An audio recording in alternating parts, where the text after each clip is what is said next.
Welcome back to Success and Equity on BCTV. I'm your host, Francis Mayer, and today we're talking about health and wellness. And those are terms that people throw around a lot, but they're probably terms that people should take a little more seriously. Heart disease is the leading killer of Americans. For as much as we worry about gun violence and drugs and things that go bump in the night, heart disease, good old-fashioned heart disease, is the number one killer of Americans. And that is tied to diet. It's tied to stress, and there's also, of course, a genetic connection, but lifestyle is a major contributing factor, according to a physician friend of mine. And there are things we can do, and they don't cost money. But Americans love to pay for stuff, especially stuff they can get for free. Right now, we're going to talk to Teresa Fielding. And Teresa, you're a pretty far out person. Why, thank you. See, I knew you would take that as a compliment. Yes. Teresa, what's your bag? I mean, what are you all about? Well, I have a degree in English communications. I used to work on a radio show, but For where? in the Fort Lewis College. Okay, Yeah. very good. So I was Reese. Nice. Yeah. Nice. And you decided that was Satan's work, and you jumped out of it. No, you didn't. No, it was a nice leaping position. I just kind of felt I needed to work more into spiritualism. Really? Yeah, I just felt like I was always kind of running into the wrong people or wasn't taking care of myself as well as I should. In communications? Yes. I don't know how you had a very unique experience. People in the communications trades are generally known for being very emotionally balanced and paragons Yes. of health. That's right. No, that's not true. And that is because it can be a stressful career, as you probably learned doing radio. It's a performance business, and you get judged on a daily basis. But Yeah, I handle it well. See, you sure do. composed, Yeah, totally calm. dealing with it well. Relaxed. Was there something that made you pursue the spiritual as a career? Or? I went through a divorce, honestly. That was the change in my life. That I just found that I had these skills and I didn't really know what to do with them. And I kept going into the medical field and just wasn't quite there. So then I went in and became a Reiki master. A Reiki master. Yes. Okay, tell us what that is. And so that's like working with energy, the Okay. energy level of the body, and just kind of working along ways of people coming in and having stress or having trauma in their life. They don't really know what to do. So you kind of look at the energy level, not just the body itself, but everything around them. And so it was a really nice combination. And then I found out that I was a medium through my teacher, and then I've had a lot of experience with that. A medium. Yes. And what does that mean? That means that me as a person, I go to a different level, and then spirit comes down and meets me at that level. And so it's kind of like right in the middle. So that's why they called it a medium.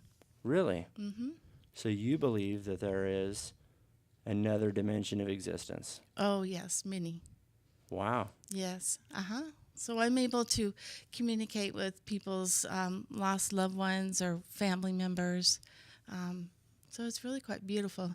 It's also very humorous because, you have to, they're very cantankerous and very persistent. Really? Yes. Which helps with stress because sometimes people don't really know why they're having stress in their life, and then they have a deceased loved one that keeps bugging them. So I kind of help them with that. Interesting. Do people like put you on the spot and say, "What do you see? Are there ghosts around me?" Do you get? Does that? Yes. Okay. What color is my aura? Yeah. Oh, yeah. That's interesting. And Yeah. do some people just not have auras? Well, people have them, but they don't always they change all the time. They don't Interesting. stay one color. Interesting. Yeah. And have you ever worked with students at the college? Is this something that Well, I have. I volunteered I just moved here a couple months ago from where? from Colorado. Well, welcome to Thank you. Bakersfield. Welcome to the Golden Empire. You're going to you. find a lot of good people here. I have. I volunteered at the VA stand down, and I worked with. We had over 100 people come through there, and then I've also volunteered at different places, and so that's why I was connected to Kern Healing Connections, which is also my business name, Healing Connections too. So. Wow. And Yeah. how does that, working with student veterans, they're really trying to do a lot, aren't they? I mean, they're Yes. coming back from a situation that is just very intense. Mm-hmm. And I've told a couple student veterans, I've said, dude, you are on like the straight up edge of humanity. Oh, how do you figure? Like, how do I figure?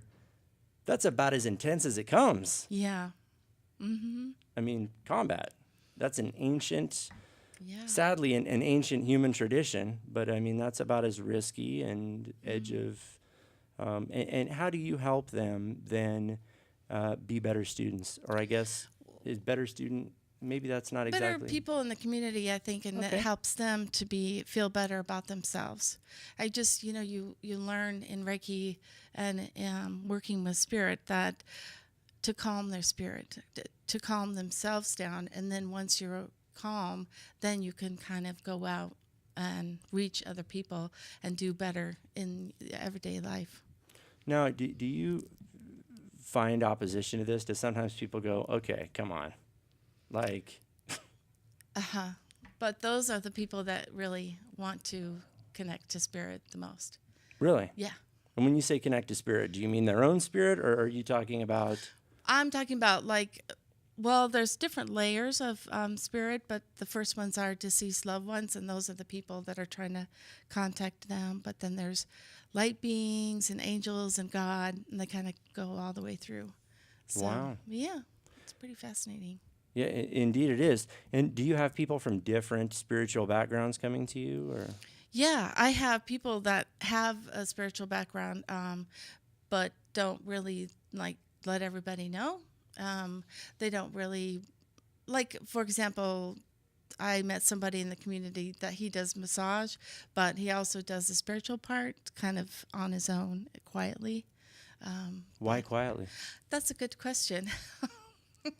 A lot of people, some people are critical in the world of spirituality and feel that there is no spirit once the person leaves. But I believe there is. So.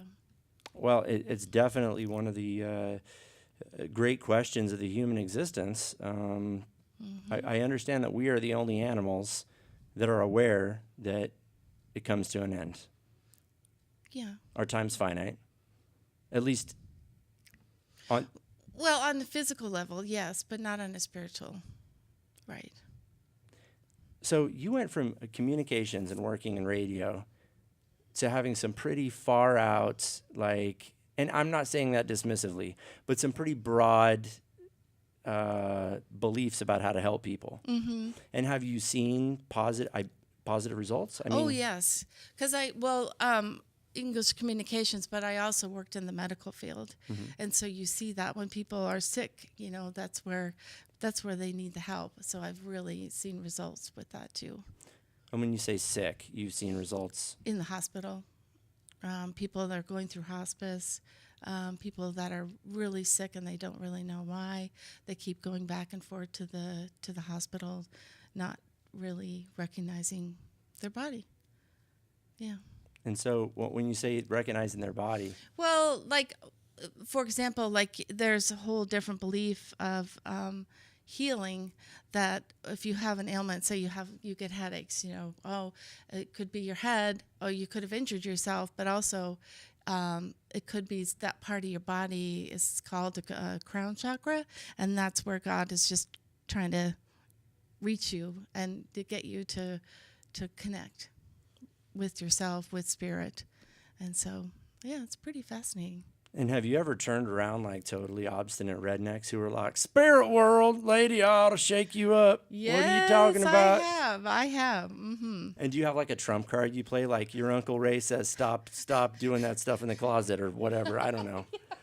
Yeah, sometimes I do. Sometimes I leave it, I let them, if I go on the arms of three. If that spirit bothers me three times, then I'll say something. Hmm. Um, but some of the times I feel like it's best for them to receive the message.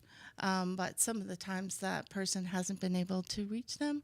But once I say something, then they get it and they just laugh and, you know, ask more questions. And it's pretty cool. Yeah, no, it's very compelling. And obviously, John Edward made a career of this, and there have been some people, Sylvia Brown, right? Right. And there's equal amount of skepticism about that, but it doesn't seem like you're seeking fame or fortunes from this. No. Mm-mm. Why did you come to Bakersfield? Honestly, my boyfriend, he works here and he works at Nestle. And so he kind of asked me to move out and just get a change of pace because I grew up in Colorado. And Colorado is a pretty. I grew up in Humboldt County, which is Okay. way up north, and it is a very interesting place. It's in the Emerald Triangle, and people are open to a lot of alternative ideas up there. But in Bakersfield, Bakersfield's pretty straightforward. Did you get any input from spirits about coming here, Well, or does it not work I, that way? I, I did. Actually, I did. I checked in about it. Spirit's funny. They don't put you in a position. We all think that we make our own choices in life, but sometimes spirit helps you to make those choices, and you kind of go into like Bakersfield where people need more help, aren't as open-minded. Things aren't going to be as easy, but you can be successful in what you do. Now, when you say that people think that they make their own decisions, but they don't, how do you mean? Because I feel like I'm a pretty, I feel like I march to the beat of my own drummer, and I'm probably deluding myself then. Is that what you're saying? Well, I'm just saying that you have help. Everybody has help. And even though they feel like they're all alone, they have all their family from generation to generation helping them. That's what we do when we pass, is we're there to help that person. And it's kind of, most of it's very humorous because you'll make that choice, you'll go and take that class, but that's really helps you to be a better person. And that's what we're here for, is to help each other. And that's why Spirit puts you in a place where you might have to work a little bit harder to help, but those people are really going to need it. Wow. Well, you have given me a lot to think about. And again, your name is Teresa Fielding, and the business is called Healing Connections. Healing Connections. And you promise you're not a John Edward. You're not going to be like, look, I can help you. I can let you talk to your departed father, but I'm going to need your checking account number. No. A kidney. Yeah. Well, I am involved with Kern Healing Connections. Okay. It's the same name, and we're going to be doing another community involvement where we help other people to come in to get massage, get Reiki, crystal healing, aromatherapy, and so it's all part of the community. And I have different classes to help with that too. Well, whether it's yoga or Reiki or the traditional Western healthcare provided by Mr. Purcell and the Student Health Center, you have a lot of options. If there are things that are weighing you down or keeping you from realizing your full potential, don't let them be the anchor that's preventing you from reaching your dreams. America is a place that's full of opportunity, but only if you try. I think rarely do things fall in our laps if we don't shake the tree first. For Diane Serrato, our producer, and Charmaine Cleveland, today's director, and the entire Bakersfield College team, I'm Francis Mayer, and I thank you for watching today. Thank you.